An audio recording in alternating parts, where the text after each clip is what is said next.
Sing wengis Kumara kinebut dewaning Angkaka wis akeh korbaning para senopati ratu satriya pendhita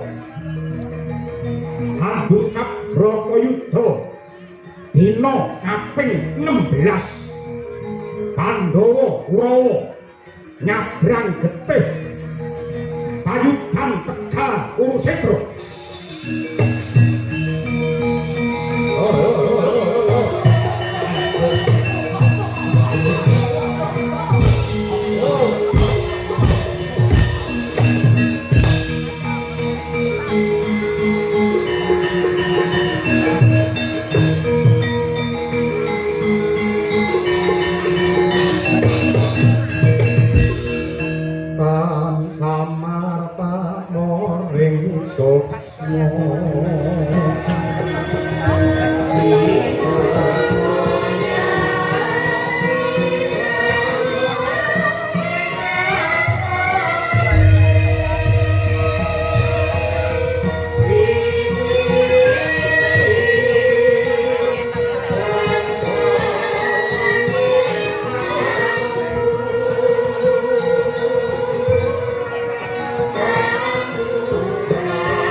Nuwun sewu sinuwun Prabu Sri Bathara Kresna.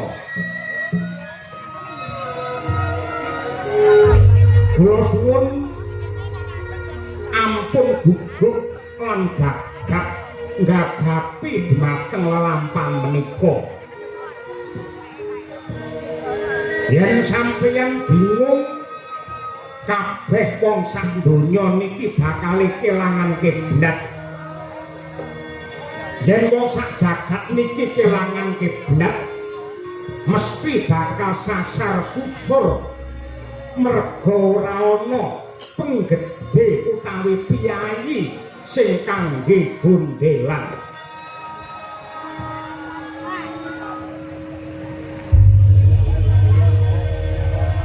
Rama dewan ingsun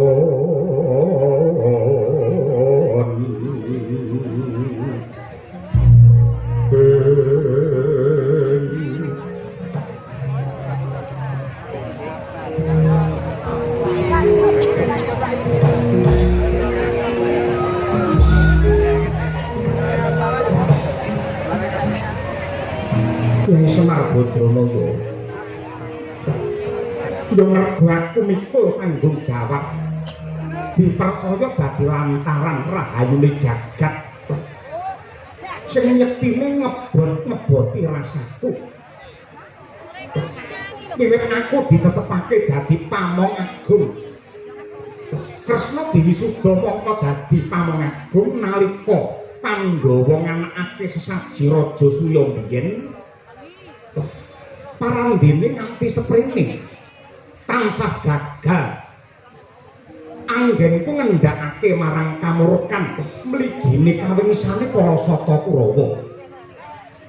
Satemah dina iki pecah perang gedhe Baratayuda Jaya Binangun ingkang nuwuhake pangorbanan nyawa sing semono akehe Kakang.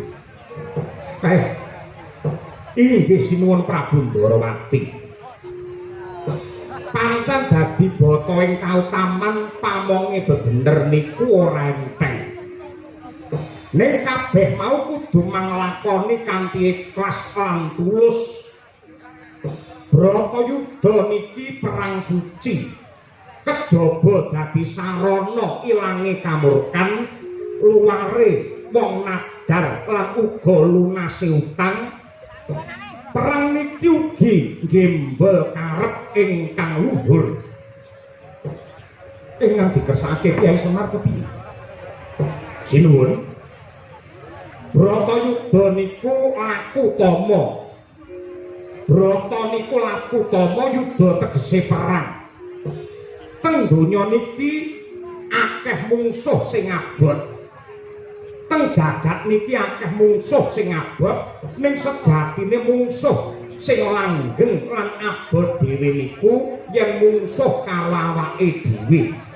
Ngendhaleni kaliyan nepsune dhewe. Dados ngantos jagat niki kukup perang yektinipun tetep wonten. Nganti donya niki kiamat perang tetep wonten, mila sampeyan kudu tetep tatak lan tanggon.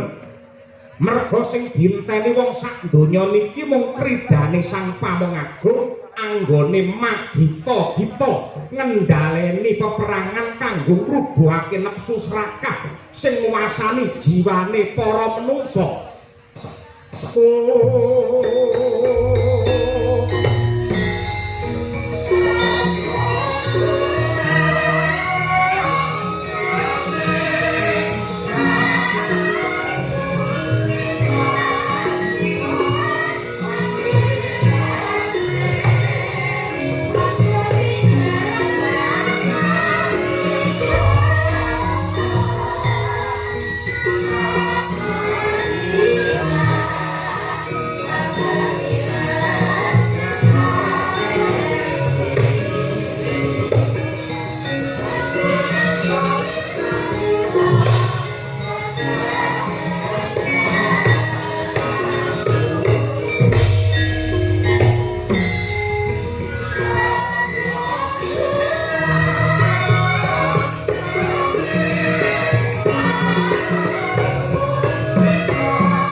hawane sintru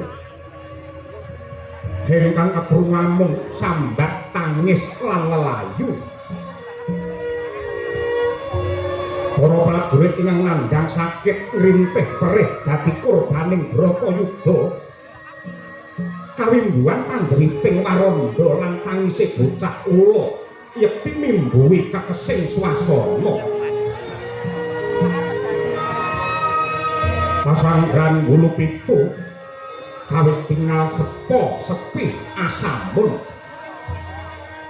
sanadyan wis kathah nuwuhake pangorbanan parandene datang bisa nyurekake sorote paningal kang pindha macan bingkik memangsang panenggih Sri Ngastina Prabu Duryudana mangkono tanggap ing sasmita nenggih Rakyana Patih Harya Sengkuni Sigra mangarsa budidaya mrih lejar ingkang ngeden nandhang wigena.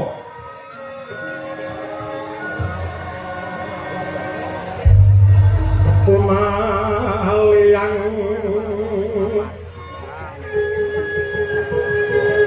klotoking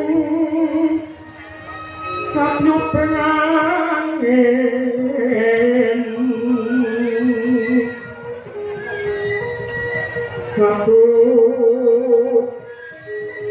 aduh pan lengkan puro kipon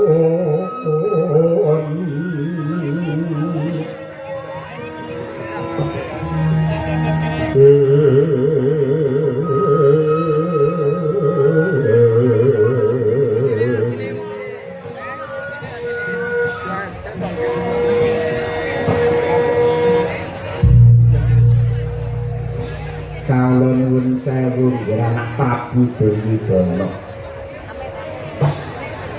monggo kulaturi paring dawuh supados ingkang paman Plasa Jenar saged amatrapaken diri anak Prabu. Paman Patih Harya Sengkuni kados pundi nggih? Sampun kathah Senopati prajurit Ngastina ingkang dados korbaning Bedhal Puruseta. Inggih kasinggihan dawuh Paduka pramila. Monggo samangke enggal nindakaken reka daya rekayasa kangge ngawekani lelampahan menika. Reka daya kados pundi Bapak? Nggih nindakaken karti sampeka kinarya ringkihipun para Pandhawa. Bebasan kena iwake nanging aja nganti butek banyune. Tegesipun Bharatayuda jebul sanes cara ingkang trep kangge nyikara lan nyirnakaken dhumateng para Pandhawa. Raja kekalipun samangke kados pundi? Nuwun sewu kedah mawi cara bidung api rowan.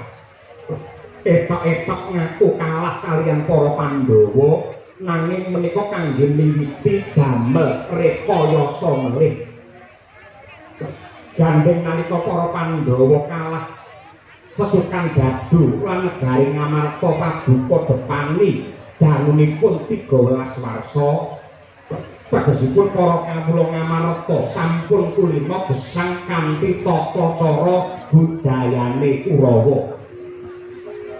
Tiyang Ngamarta sampun kecalan jati diri, sampun kula rusak budayane, sampun kula pecah ing dados kerukunane.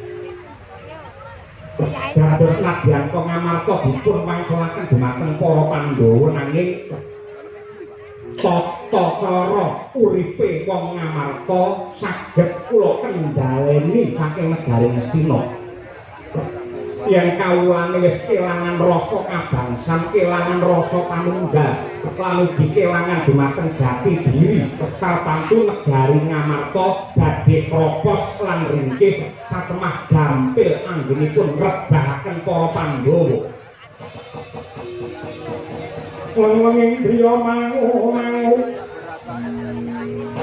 manungkung kandwan rimang leleno tanpa kamin yen kang tulusa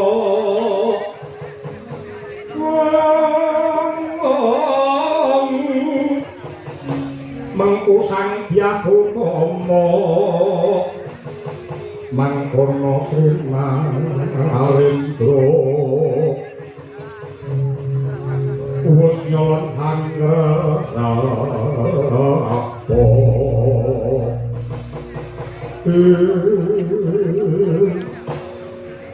paman apik ayo sengkuni kados pundi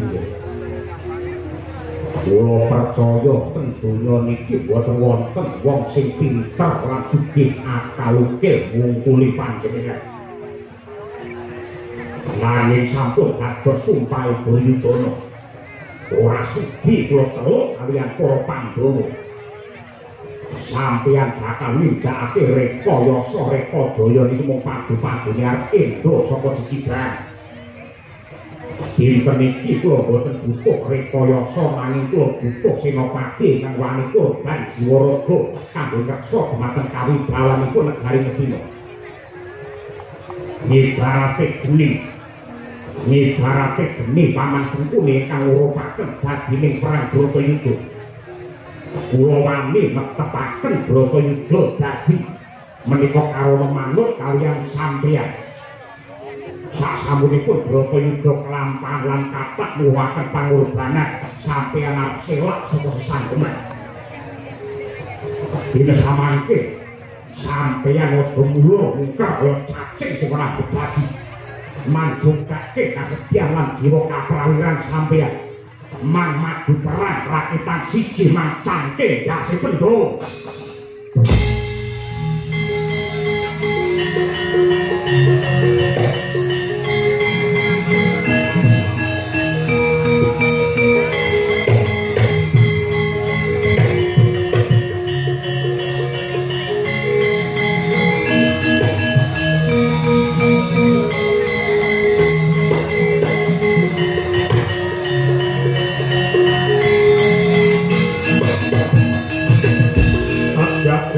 Kapiranmu rimangkul kinempet-tempet dosan retnaning bawana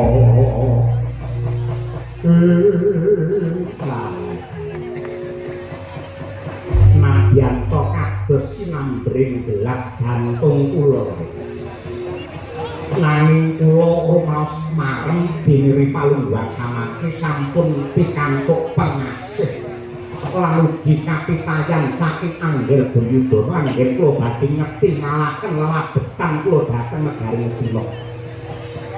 Pramila saking menika Bratayuda dinten ingkang kaping 16 sanes sinten-sinten ingkang dados senopati kejaba wong plasa Jenar Sengkuni.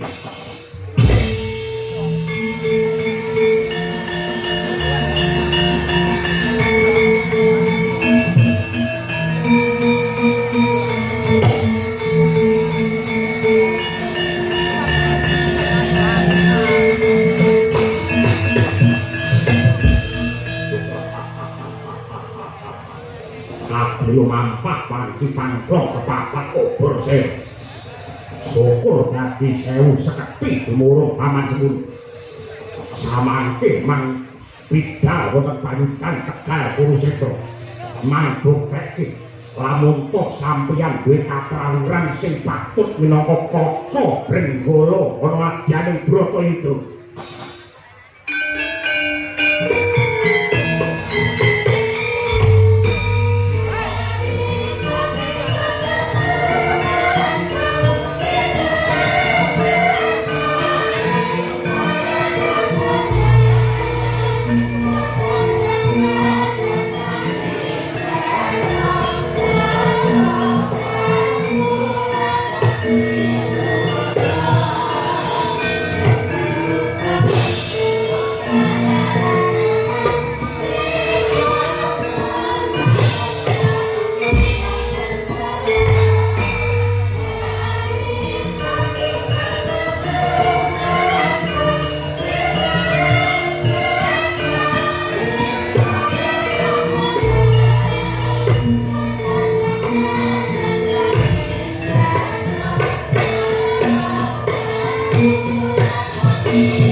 Rawat mangosomyung hambrangan kati karunaning kaswase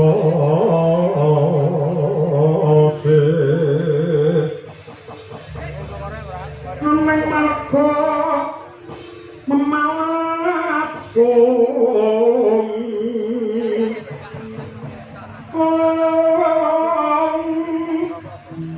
risang gonto wasrap mojo leng lalu hanyulati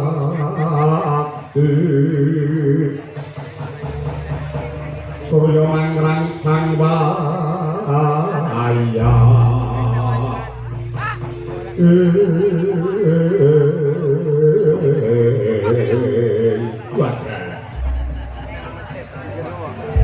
Iwan Suksma diluwih uga paring pepayung pring panjenengan ingsun. Garwaku sing ndak tresnani Gendari. Bojoku sing ayu dhewe Ndari. Ngomong-ngomong timbang ning ngabawa Kakang Adipati Destarata. Saka Gajah Hoya aku merintah lawan kowe supaya nuntun lakune Destarata. Mergo aku nandhang Cacanitra, aku nandhang Calana. Aku tuntunan supaya teka ana madyaning Tegal Kurusetra melu nekseni gumlare perang Bratayuda. Iki tekan endi, Ndang? Yen nggih Kakang Adipati. Atur menawa bilih disamangke paduka sampun mapan wonten madyaning Tegal Kurusetra ajeng perang Bratayuda, Kakang. Wis tekan ing Tegal Kurusetra, sing iya. Sing tak epi-epi, sing tak anti-anti, aku mung kepengin ketemu karo adimu Plasa Jenar sing ganteng dhewe, ya kuwi Patih Sengkuni. Sengkuni golek ana Margagir, temokno karo Destarata. Waduh Kakang Adipati. Katon ngopi ingkang rayipun Harya Suman, samangke sampun ngadeg wonten ngaso paduka Kakang Adipati Destarata. Dalah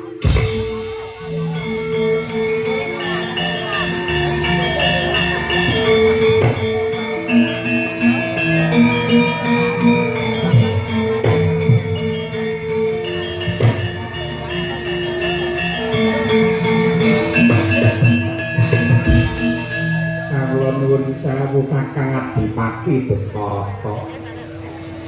Kalilan ingkang rayipun Harya Suman ngaturaken sembah pangabekti marang tuwa-tuwa punjul. Patih Sengkuni wonten dawuh. Perkara baghe dinagih ketemu mburi. Ayo saiki kowe petung karo aku. Nun inggih badhe paring dawuh menapa, Kakang? Kabar sing nyebar warta kang rata jare Bratayuda wis dadi bener.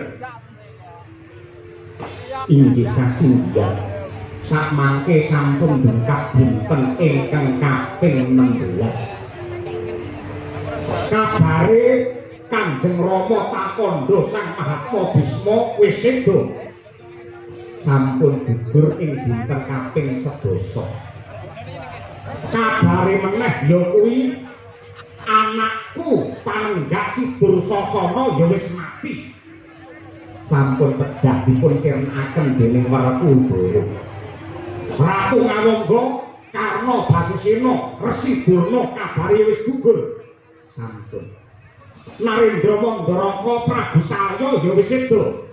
Sampun. Ing atase wis akeh senopati sing gugurna madyaning Bratayuda, pek Patih Sengkuni isih urip. Ing atase akeh senopati sing gugur madyaning Bratayuda, pek Patih Sengkuni isih urip. Inggih taksih gesang kok iso isih urip? Merga KTP kula seumur hidup. Mila ngapunten kula mboten pejah Kakang Adipati. Aja lawanan. Bratayuda urung makantar-kantarmu babar kaya mengkene iki merga saka ndok racun.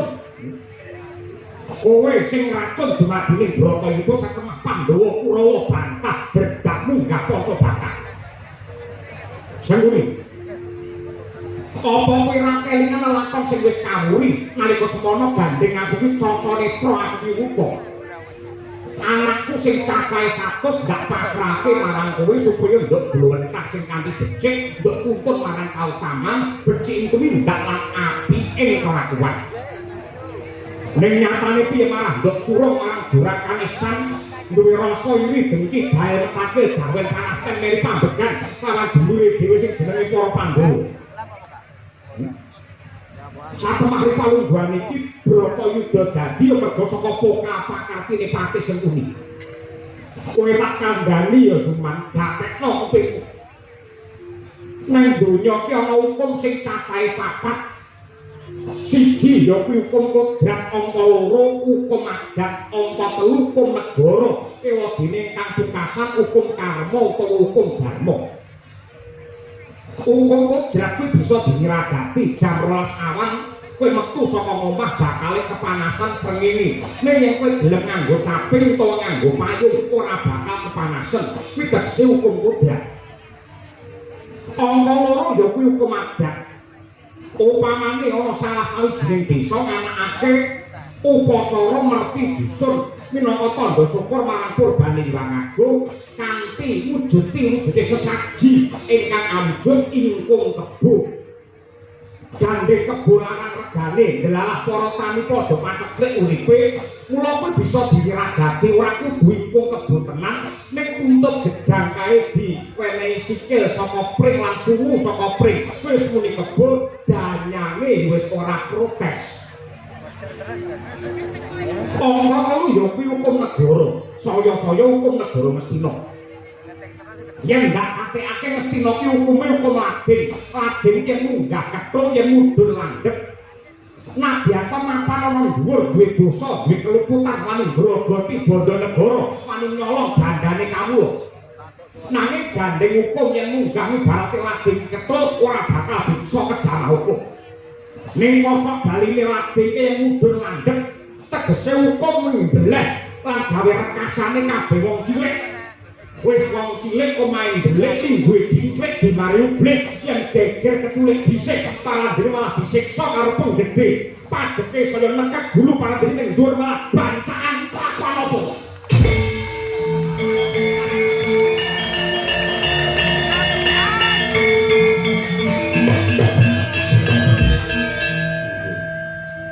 Ngapunten. Bener apa ana kandhane? Nggih.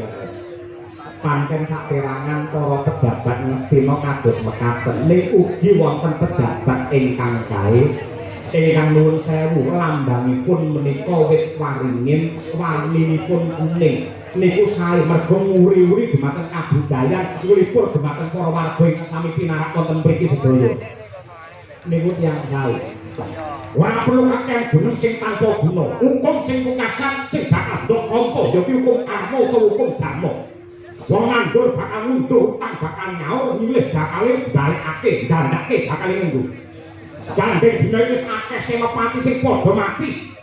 Yen nganti ora gelem dadi senopati aja takon tak remet dadi glepung.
sampo samya medali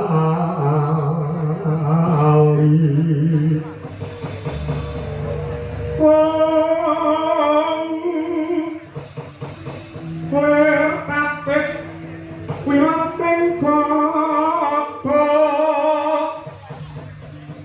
takwan komengon cangiti bincang sangaji micayo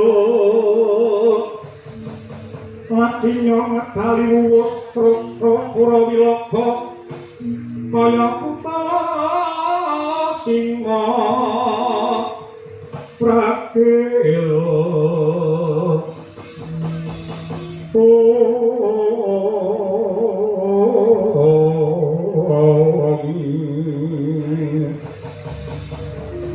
pasti jonggo dendangnya mangambak boyo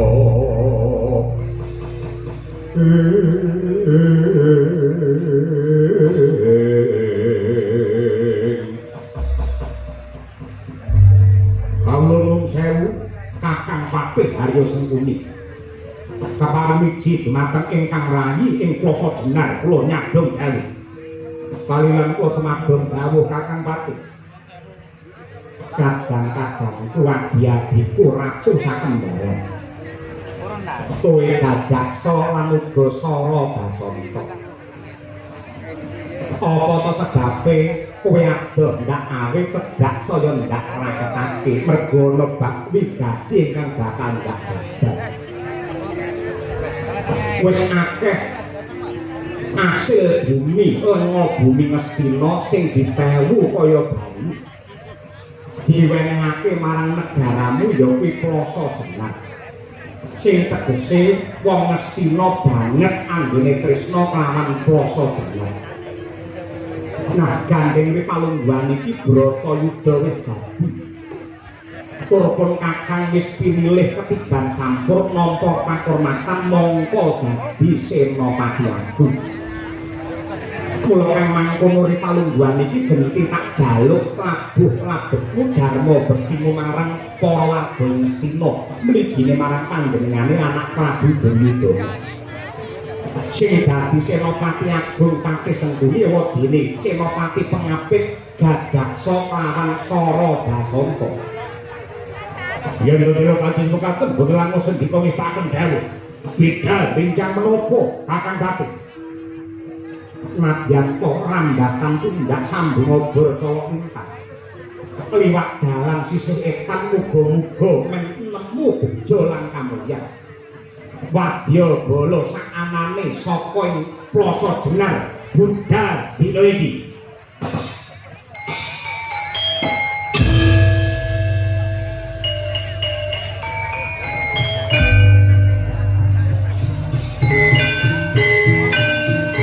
Ya bendhi sawet bae hati. Matong lanang sederhana. Ayo dikumpes kaya apa panggung kita akan tahu Senopati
Yo,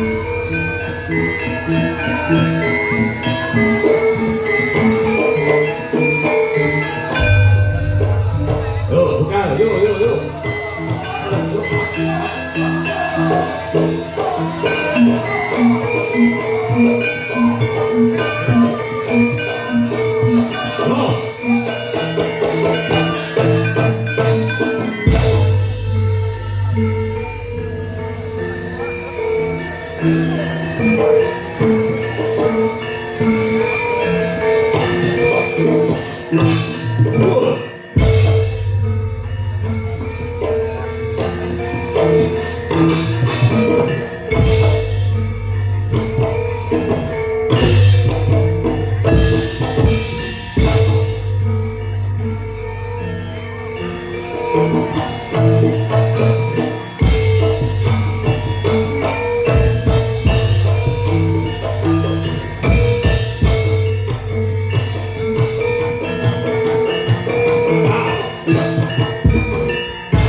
Jenengku Raden Setyaki. Setyaki dasar para nyata sapa lan dari sasana mulih saka negara Plasa jenar kesete sembahanku Prabu Gajak Sasara Basanta kumandang garba kang dadiaran aja kowe sing maju madyaning pabaratan kowe nyimpang kowe nyingkira kowe mundur endi agul-agul bebantengi Pandhawa sing jenenge Werkudara kon maju kokop geti aja blangap-blangap atur ucap kowe bisa ketemu kelawan Kakang Mas Werkudara waton pinter jebol diagani Setyaki piye apa abang wani karo aku dene apa sugih kendel doan-doan rekan golek ngomongan buku buat pasangan prai tata belajar tibane kaya lanjare mbok dadimu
kowe.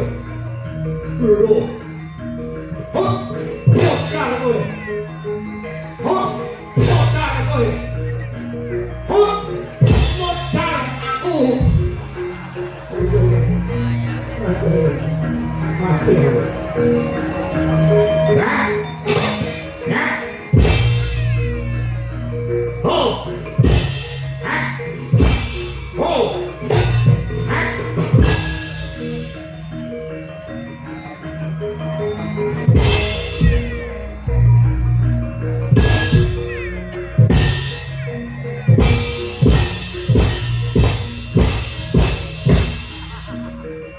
Hebat apa tenang? Apa-apa gue?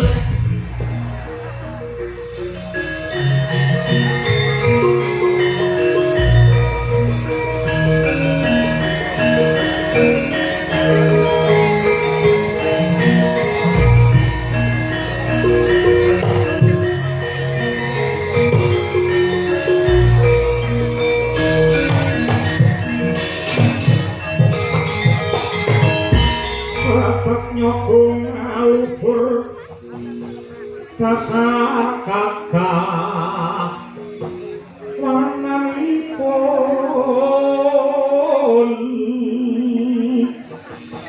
Kanjeng Sri Nopati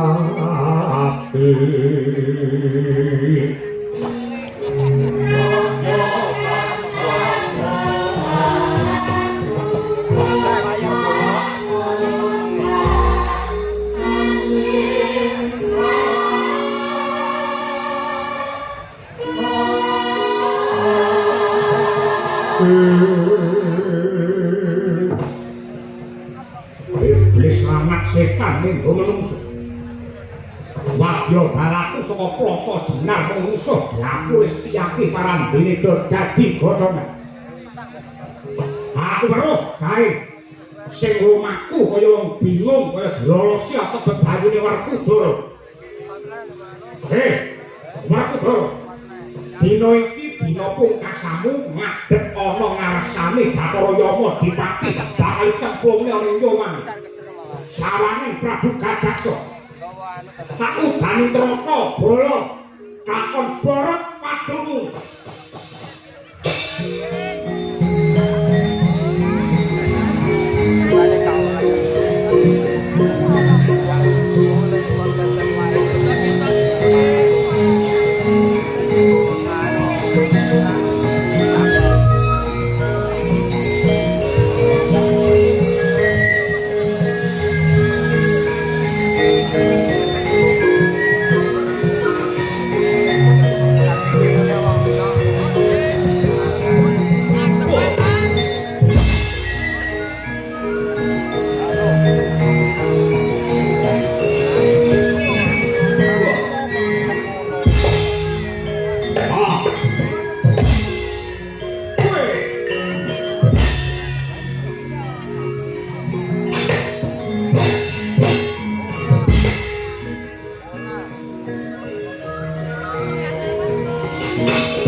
Kidul, wong Trigaya, wong saking Mandraguna, wong Ampuh.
Senopati prajurit Ngastina pirang-pirang.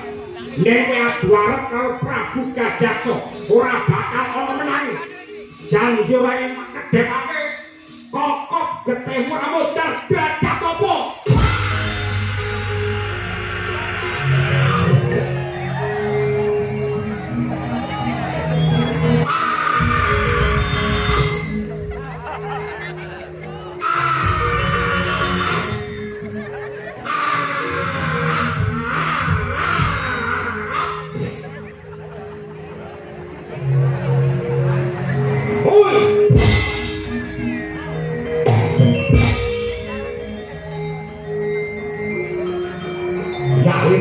Terus keringet bayarane piro?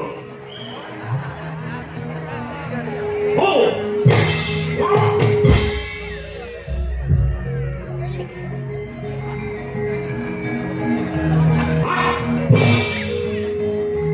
Oh!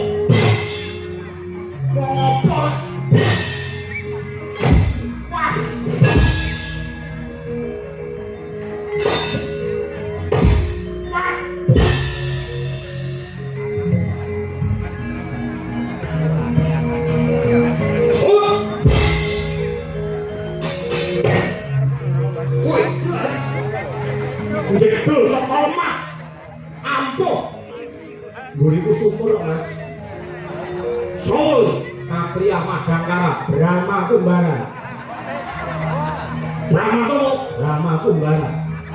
Iki kakangnya si pedang setan jenenge Mantili. Duwe pedang setan nyatane Kidaya bisa ngalahke sing jenenge Lasmini. Nabrak Lasmini kedanan karo aku. Brahma karo Lasmini padha karo dalange karo Sinden Kesi. Paman karo bangsa ngono-ngono kuwi cekel aku to lairmu barang karo radio. Ya sak batrene Mas. Wah.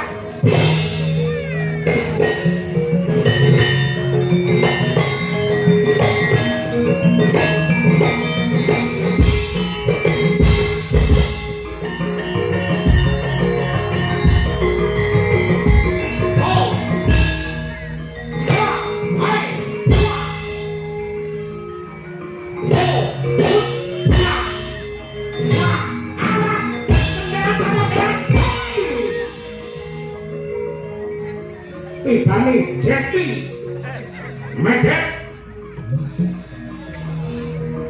Wisya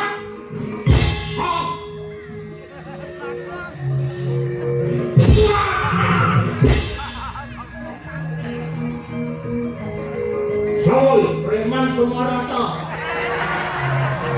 Aku sing tukang lari ning pasar. Anane hilang nyawamu. Suramrata, Jayamrata berbuten aku. Sayuta Mara sakete muri. Ampikan kaya wong dana, rebutan kaya menjangan mati. Ora bakal digrek wuluku sawembo.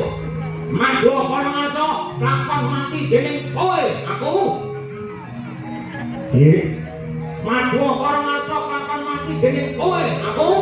Wale mati dening aku, kowe. Pancen tak balik. Aku perang bunuh diri. Bek ngono. Nanti bangi omah ya doyak kredit ae. Rongkong mbok wis. Apa iki kerap pancen ngono. Oh. Gendi. Gendi. Sira. Ping 3, gendi kowe kok ping 3. Yo. Lah. Pecah. Ora apa-apa. Hah? Pecah. Ora apa-apa. Pisang tas. Singkar sinak. Ora apa-apa. Ampun tenang kowe. Gandeng kowe sekti mandraguna tak domake dadi ratu ingkang bleget dukun dan kaloko besok mati entuk swarga. Aku njaluk pamit. Sing aku ngantem kowe lunga. Ngapa? Iku adate mungsuh tak antem tanganku tangan pecah sirahe mlepek polone sikar merapat sing dadi bathoke. Cangkemmu aja ngono kuwi ta. Ngantem ndak ngantem medeni mungsuh.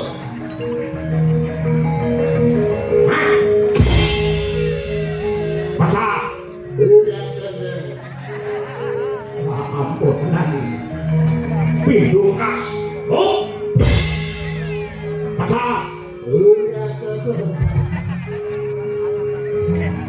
Sangkas. Pecah. Tambah cici.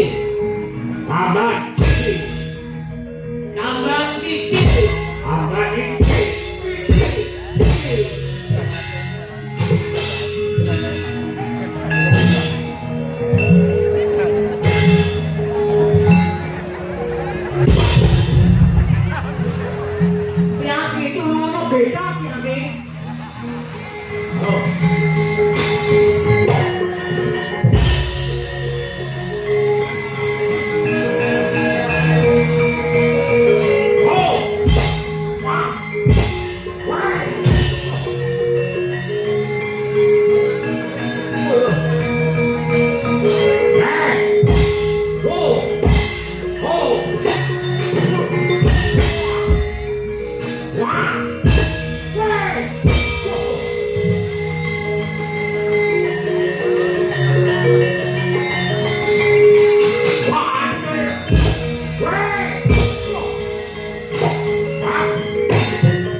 Aku njaluk ngapura, aku ngaku kalah Werkudara, aku ngaku kalah.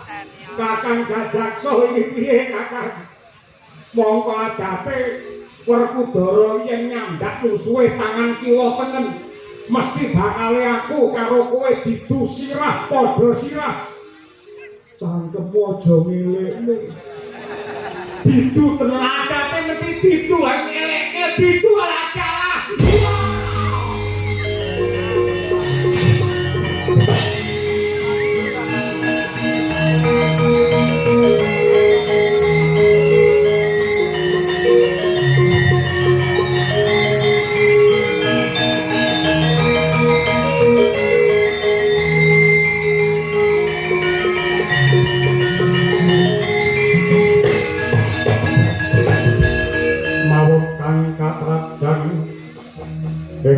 Rahana wadya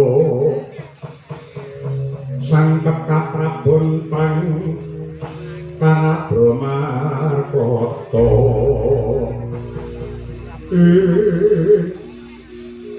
ngrembyak kakehan cacah nyoba kakehan jiwa wadya bala saka plasa jenar kapengkok ing Panca Bayubayane Gemblenjang klebu adiku sakloron gajak sosoro basanta ndak domo ndak gul-gulke parandene malah pecah sirahe kaya mengkono mergo kakrajan kridane Werkudara Werkudara jang gembila sirahmu sawangi Senopati Agung Ngastinapati Harya Sengkunu kowe menang karo Harya Sumana sembah sak cinderabanmu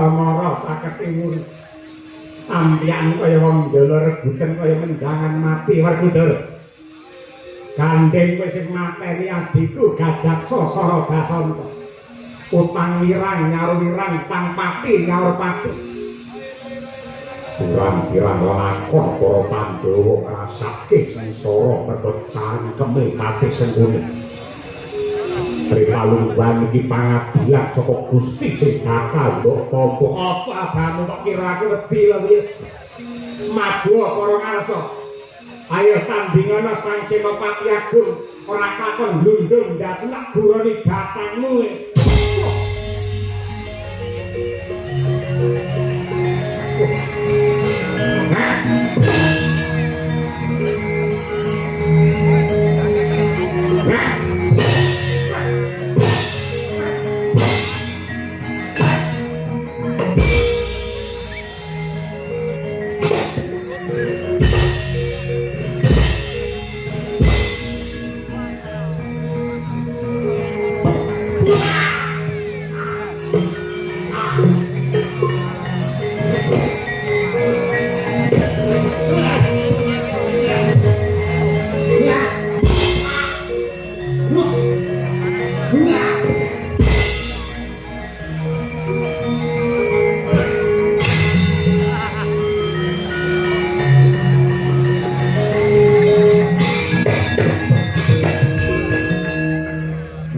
petungmu Sengkuni mesti mati nyatane sawangen ora mati aku isih urip merga saben-saben aku mati mesti tak golekne korek tak sumetne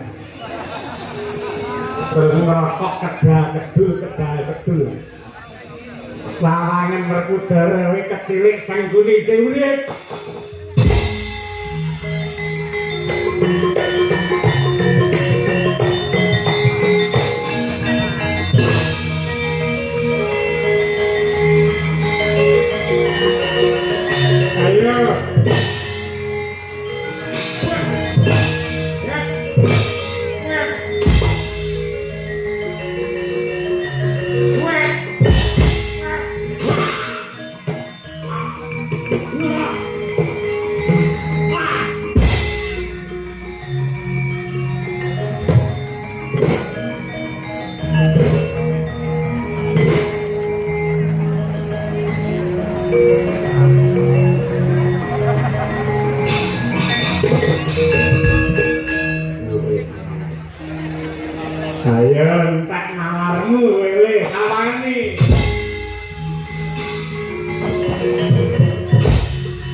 Sengkuni.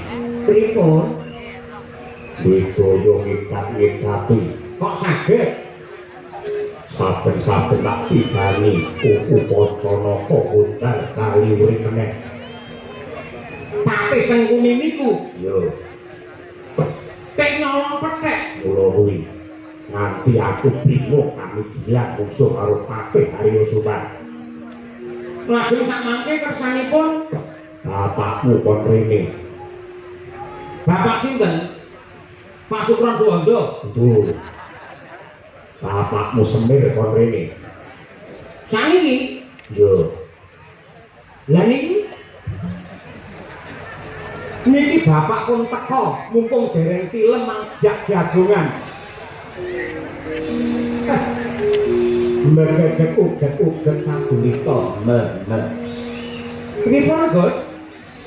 Bar, pripun? Sengkuni ngekap-ngekapi. Tapi bani kuku Pancanaka modal bayi urip meneh. Tulungane wong lawas mesti ngerti pengapesane Sengkuni kudu dikapake. Tidak. Kula pirsanane rumiyin. Kunjung langit kelap-kelap kakong lir intang ngalus wetan mawe kandung sapangan ngabulu kirmulya majen. Suluk cara ngendi? Ngomong sak nada. Sing jenenge patiran padat iku ngono kuwi. Upamane wilah liyane roh iki ilang jek iso suluk. Ilang yang dinggat deh, ya semui kena.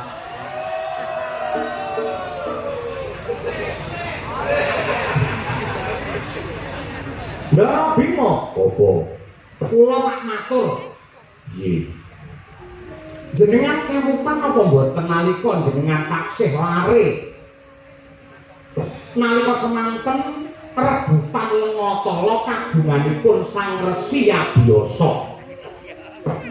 Lengatala kala kangge rebutan Pendolan Kurawa satemah kutah wonten ing Brambah. Nalika semana para Pendolan Kurawa padha bingung Patih Sengkuni nika tanggap ing sasmita ngerti yen Lengatala kutah lajeng Sengkuni gulung wonten ing Brambah. Dados awake Sengkuni nika wiwit saka pucuk rambut nganti jempol sikil sedaya kawratan Lengatala kalepetan Lengatala.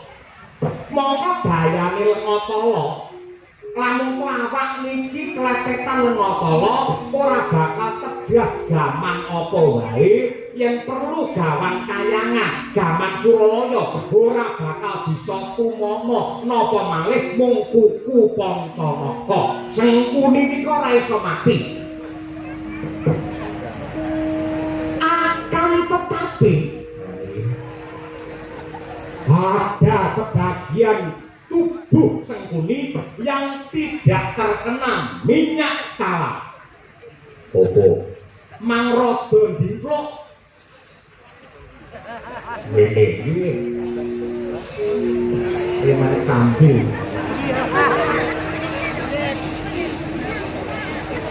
Ada sebagian yang tidak terkena minyak kala. Wonten sanes kejawi bubur yopo cantoko yopo madidan yopo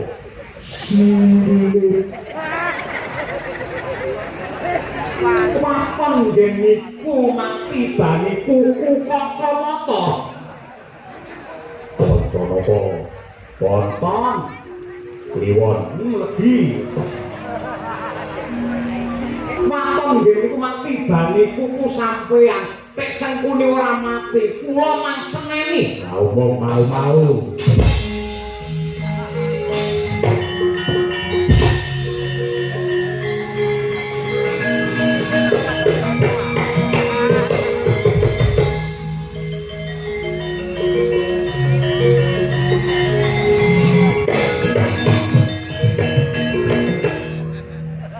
nyapa itu armane amplop apa piye Ngene iki jenenge ora adil. Ora dile makan gondi. Iki mau Ndara Werkudara ngerti apa sing dibisikke Bapak Semar. Kowe ya ngerti apa sing dibisikke Bapak Semar. Wong papat sih ra ngerti gur bagong tok. Diarani aku wong petuk kok kalian ngene iki. Apa to? Sing dibisikke Bapak Semar ning Ndara Werkudara apa? Kuwi ngelmu dhuwur, ngelmu luhur. Yen pengko ora siap nampa karo iki, iso kowe malah salah kedaden dadi buta kaya Sukesa kae. Niki mergo gawat ilmu iki. Ora usah gawat-gawatan lah. Jenenge gawat apa napa kena diragati, kena disarati. Sing penting kupingku krungu, rombongan ra krungu dhewe ini amale bingung. Sing dibisikke Ndara ning Ndara Werkudara saka Bapak Semar. Jerdasuki mawa biya. Tegese lakone Pandhaka kudu mawa pangorbanan. Oke, maknane waton kowe gelem ngetokke dhuwit 200 tak bisiki. Kowe karo dulur hitungan men, ora hitungan men barokah. Kabeh kudu ana duwite, ana pitukane, ana mahare. Oh iya. 200 iki anyar. Ikhlas lahir batin. Ya, tak bisike kowe. Heeh. Mangke eling-eling ora? Ora sah apa. Minggu om remok. Oke. Dirungokne ya. Oke. Sing dibisike Semar. Utur mau. Ora ono liya kejaba. Sile. Astaga. Mosok kuwi. Yo picek yo kuwi. Yen ora percaya takono karo bapak. Ora mungkin 200.000 lho, Tru. Nek atase kelangan dhuwit 200 padha karo nabu semengi. Mosok goreng entuk silik. Demi Allah masih dibisike ya kuwi. Kebangetan jenenge kejem larang banget. 200.000 entuk kuwi. Paling ora sandinge mau piye lho. Ambune ora wis kuwi kok gelem ya kuwi ora gelem ya kuwi. Wah, jahat banget ya.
Petro, Nun.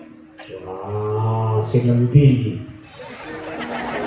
Ya ampun, gede tua anak wis 3 mosok raruh samane.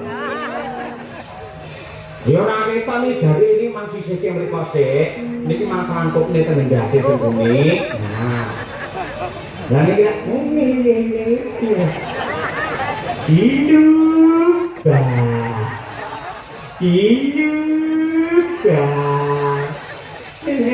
Antang-antang biang bintang-bintang kaki lebar. Galer nanti kaya ngono elok temenan Den. Piye iki? Mati bane kuku Pancanaka. Niki ketok ngece mergo kula sawah niki ketok mencap-mencep niki.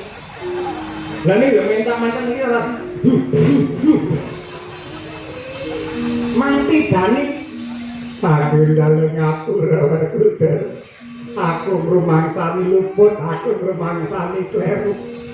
Wong ngampur akale untung karmo sing tok sandang mati dina iki mati sengkuni aja Werkudara putar tenan aja Werkudara ndang gentenan kancane ndang blus ngoten ndang bayar Yen mau dipandeng ae ora. Ngerti-ngerti isu cilaka sampean ora. Pirang-pirang lelakon Pandhawa nemahi taruna merga patrape Sengkuni. Tak terke ning neraka jahanam kowe.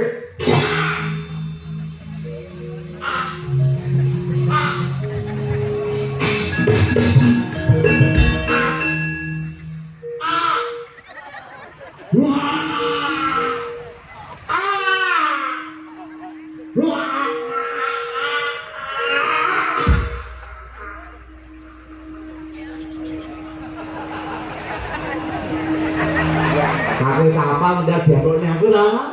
Ora nengane ora. Diambu dhewe. Edan. Bagong. Non. Rene. Anjen apa? Udah kena. Orang sakne kabeh putih.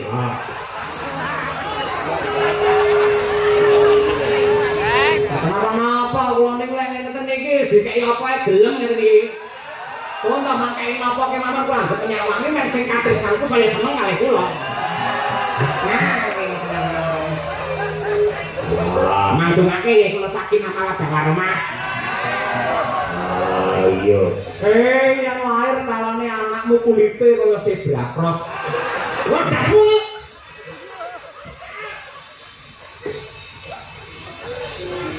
Enten napa nek gunjul ngoten enten napa? Iki.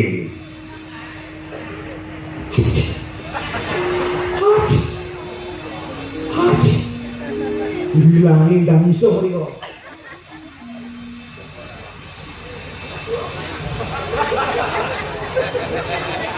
Kuwi apa? Mosok Ratu Ndorowati. Ngapa? Kena ambune silit. Saedan ndang iso.